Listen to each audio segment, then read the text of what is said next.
para Derada është nga Kalabria dhe Skiroj është nga Sicilia. Por Jeronim Derada është jo vetëm i njohur për rilindjen tonë, por është i njohur dhe për rilindjen italiane.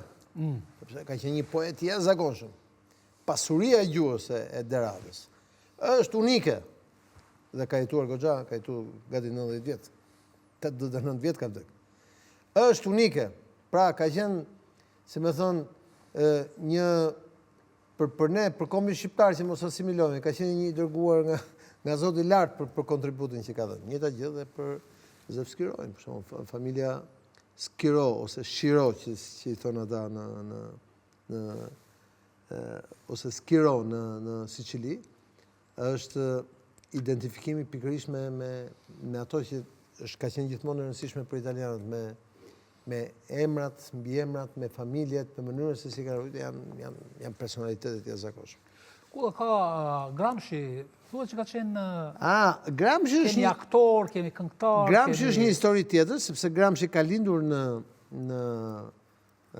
Sardenja, por familja e tij, pra brenda mbretërisë, thuhet që ka ardhur nga territoret arbëreshe, po mbiemri i tij dhe origjina e familjes, ata e njohin për të tillë që vinë me origjinë nga zona e Gramscit në Shqipëri. Po sigurisht ka shumë, pa fund. Për shembull vetë De Niro e ka pranuar që është Belushi që ashtu. Po Belushët janë nga Përmeti, ata janë shqiptar, nuk janë arbresh. Ne po themi babai Belushi ka qenë ministër në qeverinë e Nolit. Ne po themi për këta, për arbreshët. Një teori është pikërisht që edhe familja e Bonaparteve është një familje e zhvendosur pra në ishull, pra mbi Sardenja, pra në Korsik, pikërisht sepse ishin të ardhur